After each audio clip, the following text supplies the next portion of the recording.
I still remember the exact moment my world shattered.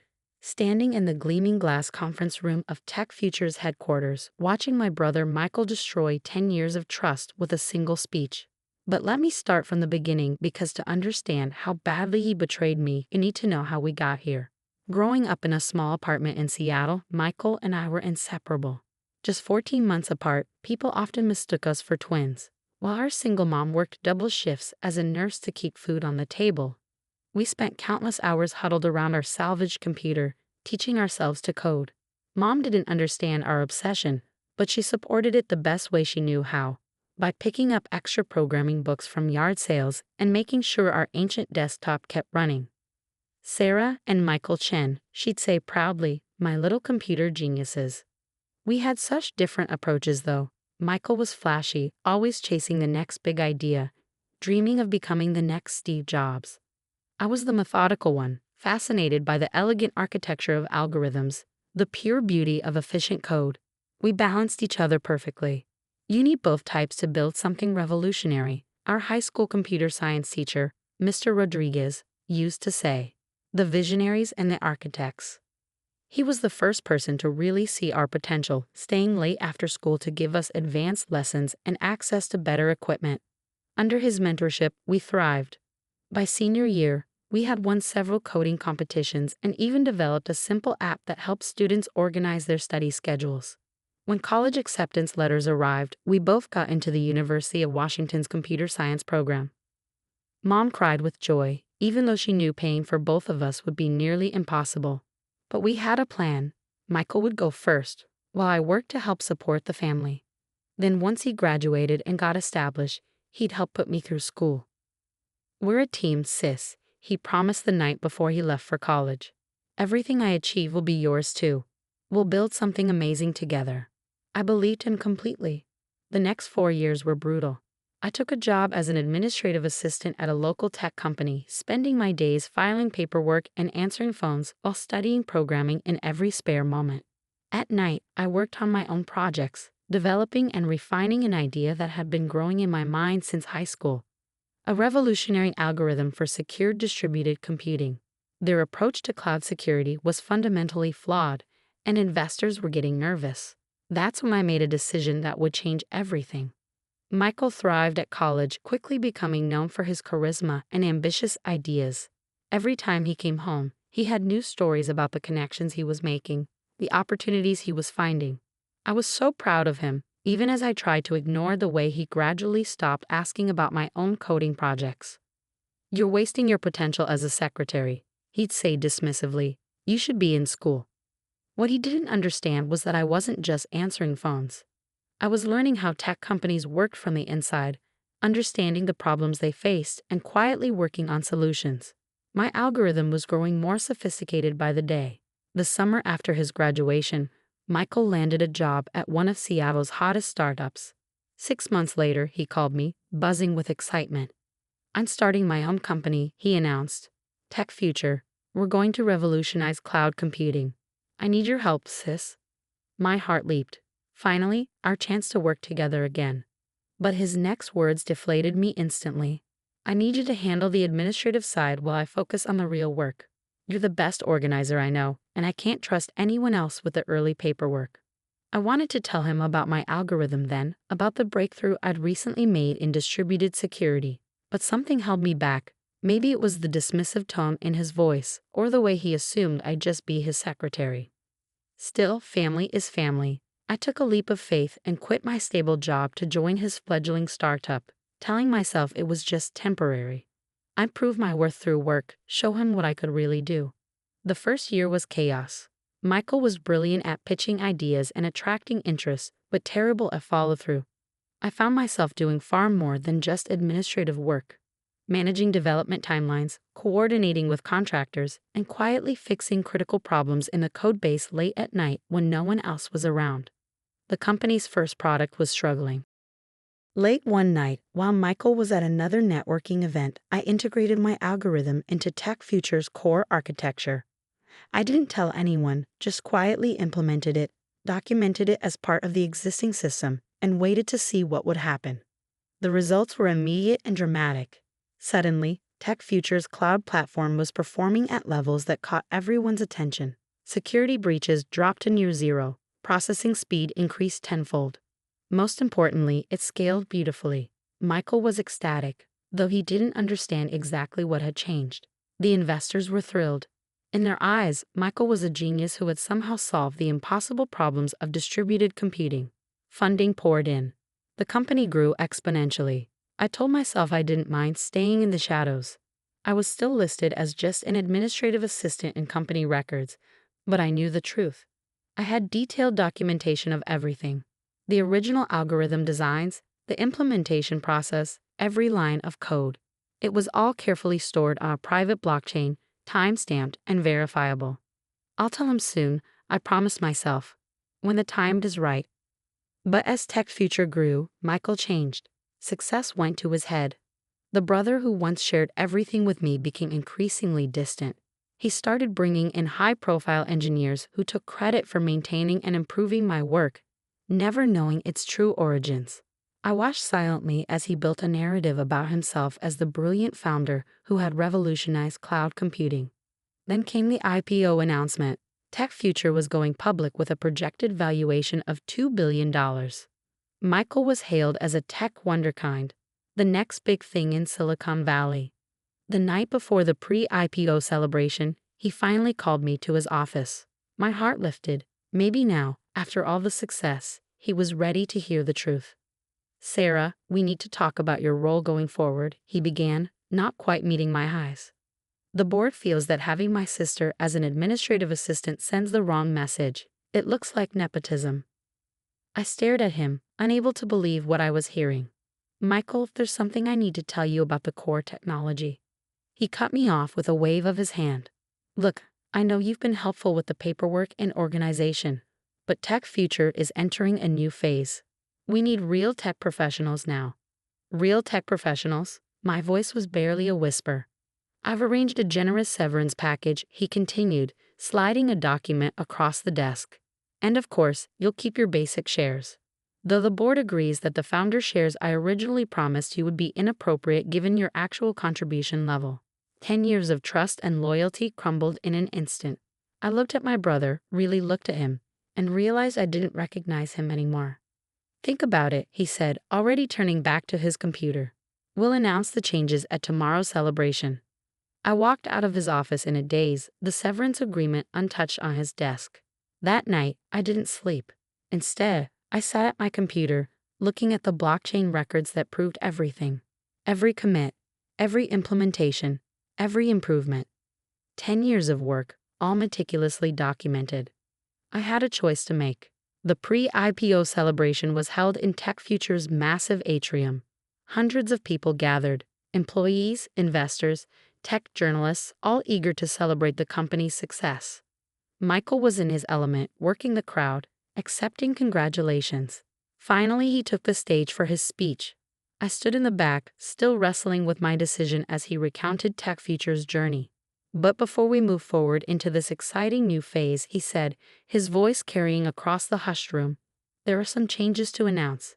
Some people have been with us since the beginning, but aren't equipped for where we're going." His eyes found me in the crowd. "My sister Sarah, for instance." "My sister Sarah," Michael continued, his voice dripping with false sympathy, "joined us early as an administrative assistant. While we appreciate her basic clerical work, she's just not qualified for the technical challenges ahead. She's been trying to claim she deserves founder-level shares.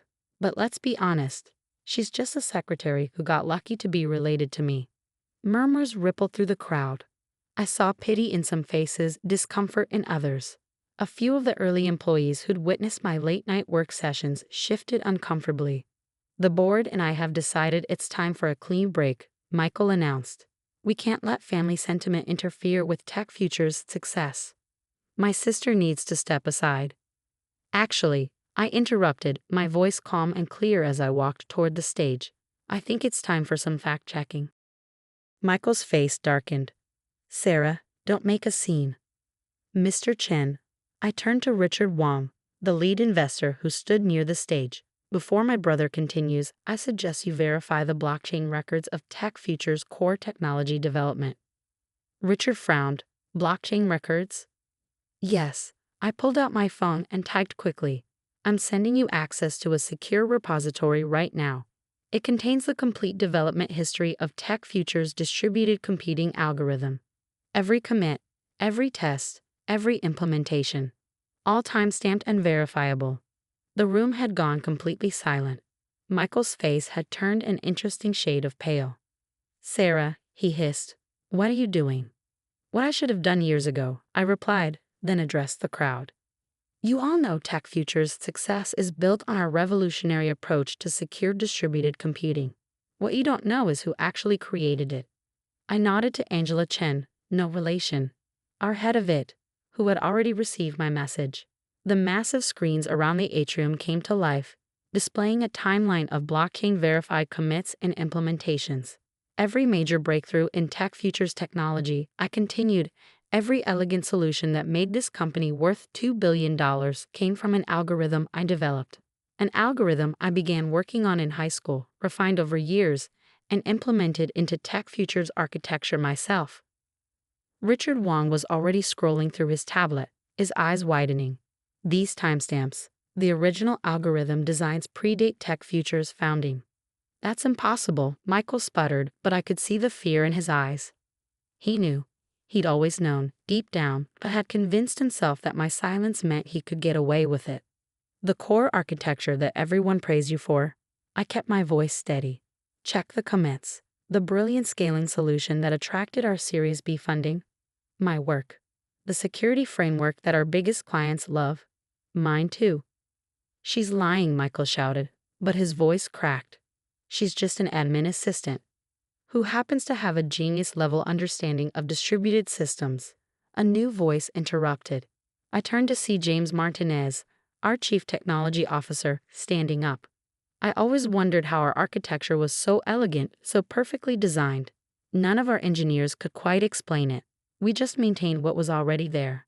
The screens now showed side-by-side comparisons. My original algorithm designs from years ago and TechFuture's current implementation. They were identical at their core.